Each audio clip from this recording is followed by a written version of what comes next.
The House of Commons is back, and it looks a little different. There's a new Prime Minister who participated in his first question period today, but he's not up against Conservative leader Pierre Poilievre. Well, he didn't take long to pick up old Liberal habits of not being able to answer questions. The PM said undoing the damage of the last 10 years would require great speed, but he's not going to table a budget for 6 months. If he's the man with the plan and the guy you hire in a crisis, why won't he table a budget before he goes on summer vacation? Mr. Speaker, I understand the member of the opposition is very busy. Didn't have a chance to study closely the 100-day plan of the former member from Ottawa, Carleton, which did not include a budget. Our plan includes legislating. Our plan includes legislating for one Canadian economy and nation-building projects immediately to grow this economy, and we expect the support from all in this House.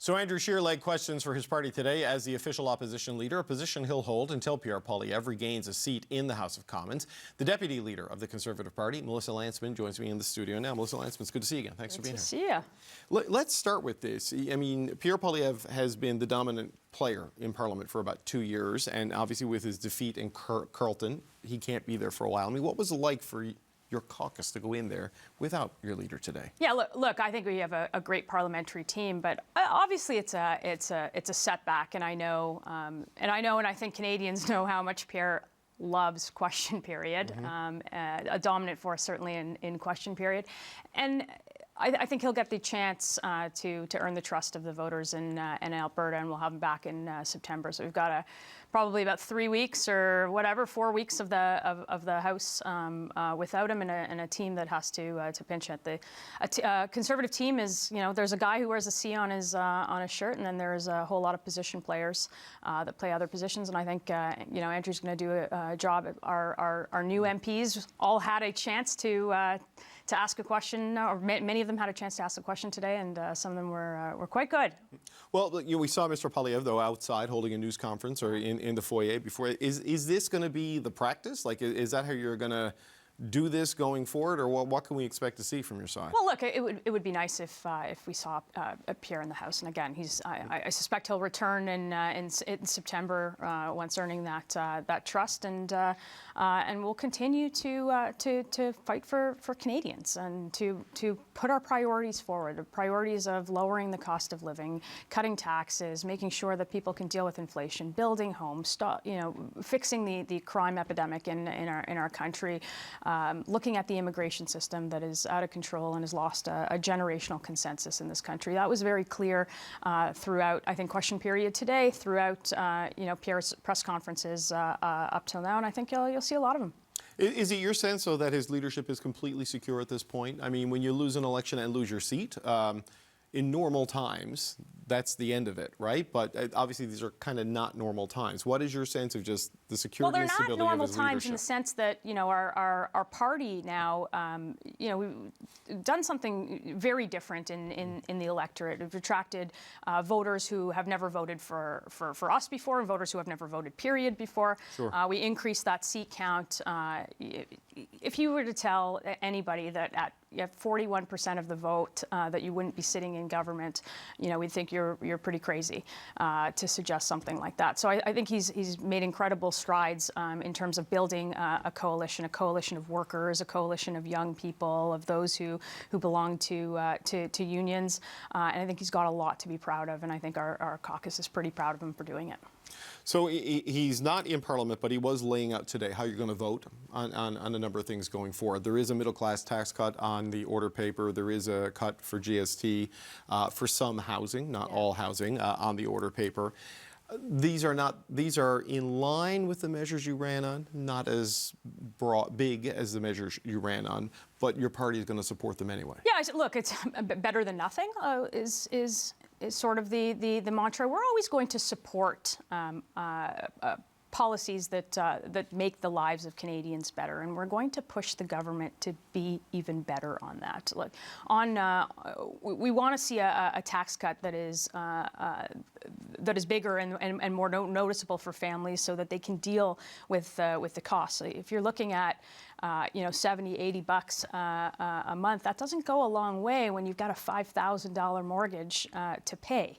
On the GST measures, we want to see that extended beyond first-time home buyers. We want to see it on houses under $1.3 million, so it gets some of those markets where housing prices have gone out of control. The GTA, Oakville, that area. Well, look, the problems that were there in December and February and March and throughout the election don't disappear. Families families, workers, everybody in Canada is still struggling and having a hard time. So we're going to make sure that we're going to make sure that we press on the government with our own priorities. And look, some of these ideas are our ideas, and we encourage them to, if they're going to take our ideas, at least go all the way. Well, you're going to press them on it, and there's been some talk of like trying to get amendments to these things. That's I mean, right. how far do you go on that in a legislative sense? So are we talking filibuster? Are we talking that sort of stuff? Or is it propose it, make your case? Well, look, we're not see going where to it stand goes? in the way of things getting better for Canadians. We know we've been leading on that conversation for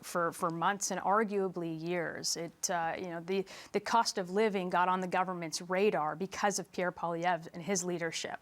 But we want to see things like the industrial carbon tax gone, Bill C-69 gone, the tanker ban gone, just so we can actually start to build our economy, attract investment, stand on our own 2 feet. Those are priorities that we've made clear over the last number of years, and they're the priorities that we will continue to fight for on behalf of the over 8 million Canadians that sent us there to do it.